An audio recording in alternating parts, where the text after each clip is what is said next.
Greed. It's one of the most dangerous emotions in trading. It can cloud your judgment, push you to take unnecessary risks, and ultimately cost you a lot of money. In this video, we'll explore how greed negatively impacts trading decisions, and most importantly, how you can avoid it. We all got into trading to make money, right?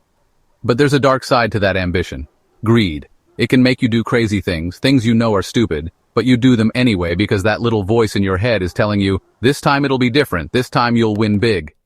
Let's dive into the 10 ways greed can lead to losses in trading, and stick around till the end, because I'll share some practical tips to keep greed in check. First up, overtrading. You know that feeling. You see the market moving and you just want to get in on the action. Maybe you had a couple wins, you're feeling good, invincible even, and you think to yourself, why not make a few more trades? But here's the thing. More trades don't equal more profits. In fact, it's usually the opposite. When you overtrade, the emotional toll from each trade begins to weigh heavily on your focus and decision-making. This often leads to weaker, less calculated trades, increasing the likelihood of poor outcomes. But it's not just about the number of trades, it's about focus. When you overtrade, you're not giving each trade the attention it deserves. You're skipping due diligence, ignoring the importance of waiting for the right setups, and instead you're just clicking buttons, hoping for the best. And hope is not a strategy. Even worse, if you lose a few trades in a row, you could find yourself slipping into revenge trading mode, chasing losses with even riskier trades. This can be disastrous for your account, but we'll talk more about revenge trading later in the video. Trading is like sniping, not like spraying bullets from a machine gun. You wait patiently for the perfect shot, the ideal setup, and then you take it.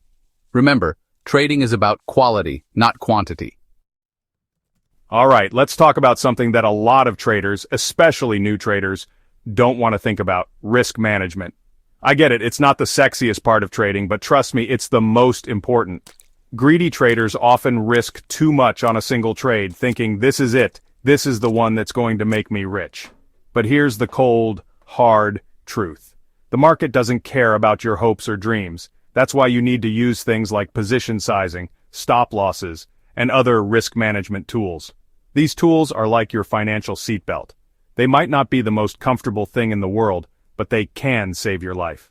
Don't be that person who thinks they can drive without a seatbelt only to end up regretting it later. Risk management is boring until you need it, and then it's the most important thing in the world. Ever held on to a losing trade thinking it would turn around? Don't worry, we've all been there. You see that trade in the red and you think, just a little bit more, it's got to come back up, right? That, my friends, is greed talking, or more specifically, it's the sunk cost fallacy in action. This is a psychological bias where we place more value on something we've already invested in, even if it's clear that it's not a good investment anymore. We get emotionally attached to our trades and we don't want to admit defeat. But the truth is, the longer you hold on to a losing trade, the more likely it is that you're going to lose even more money. It's like being in a hole, and instead of stopping digging, you just keep digging yourself deeper. The best thing you can do is to cut your losses early and move on. It's not easy, it takes discipline, but it's one of the most important skills you can learn as a trader. Remember, you can't control the market, but you can control your losses. Trust me, it's worth it. Chapter 4. Leaving money on the table. The fear of missing out. Alright, so we've talked about holding on to losing trades for too long, but what about the opposite problem? Not taking profits when you have them. This is another way greed can mess with your head. You see that trade in the green and you think, it's going up, it's going up. This is amazing, I'm going to be rich. But then that little voice of greed whispers in your ear, wait, don't sell yet, it might go up even more. You don't want to miss out on those extra profits, do you? And so you hold on and then, bam! The market reverses, and your profits disappear faster than you can say margin call. This is another classic example of greed at work. We get so caught up in the idea of making even more money that we forget to take what we have and run.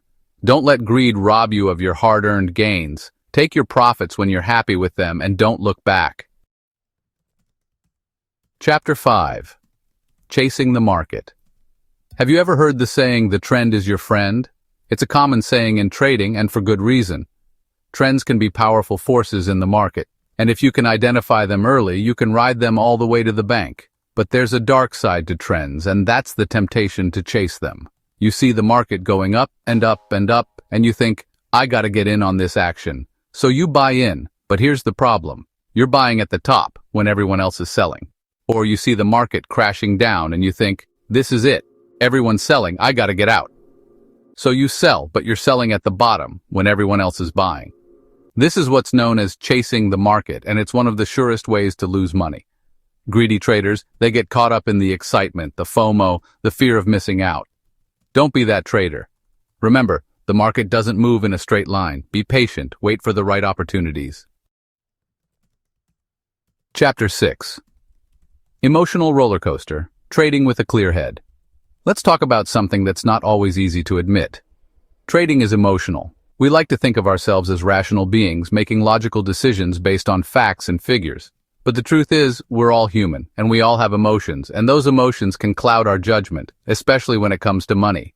Greed is one of those emotions that can really mess with your head when you're trading. When you're feeling greedy, you're not thinking clearly, you're not making rational decisions. You're acting on impulse, on the desire for quick, easy money, and that's a recipe for disaster. Think about it. Have you ever made a really bad decision when you were angry, or sad, or stressed out? Of course you have, we all have. Our emotions can cloud our judgment and lead us to make decisions that we later regret. When you're trading, you need to be able to control your emotions. Chapter 7. Alright, let's talk about something that can be a powerful tool for some traders, but can also be incredibly dangerous. Leverage. With leverage, you can essentially multiply your buying power, which can lead to much larger profits. But here's the catch. Leverage doesn't just magnify your profits, it also magnifies your losses. Greedy traders love leverage. They see it as a shortcut to getting rich quick, a way to turn a small amount of money into a fortune. And while leverage can amplify your profits, it can just as easily destroy your account. You need to know that leverage doesn't just amplify your profits and losses, it also amplifies your emotions. The higher the stakes, the more pressure you'll feel, which often leads to mistakes you wouldn't normally make if you were trading without leverage. In the end, leverage can be a double-edged sword, and be careful, it's the sharp side that cuts the deepest. We strongly encourage you to trade only with your own money and not use leverage. Let's be honest, trading can be boring. It's not all Lamborghinis and private jets. In fact, most of the time it's just sitting in front of a computer screen, watching charts and waiting for the right opportunity. It takes patience, it takes discipline, and most importantly, it takes a plan. Greedy traders, they don't like plans. They want to make money now, and they're willing to do whatever it takes to make that happen, even if it means throwing their trading plan out the window. Discipline is the foundation of successful trading. It's about sticking to your plan even when things are tough, even when you're feeling emotional, even when you're tempted to deviate. So if you want to be a successful trader, you need to develop discipline. Don't let greed derail you from your goals. Alright, let's talk about something that really grinds my gears. Scams. There are a lot of shady characters out there who prey on greedy traders. People who are desperate to make money and are willing to believe anything that promises them quick riches. You've seen the ads. Make $10,000 per day with this one weird trick. Or guaranteed 100% returns with our foolproof trading system. It's all garbage. If it sounds too good to be true, it probably is. Greedy traders? They're easy targets for these scams. They're so focused on making money that they don't stop to think critically about what they're being sold. They don't do their research, they don't ask questions, they just hand over their money and hope for the best. Don't be that person. Remember, there's no such thing as a get-rich-quick scheme. Don't let greed blind you to reality. Let's talk about one last way greed can ruin your trading. Revenge trading. We've all been there. You take a loss and it stings. You feel angry, you feel frustrated, and you want to get your money back. So what do? You jump back into the market, but this time you're not thinking clearly.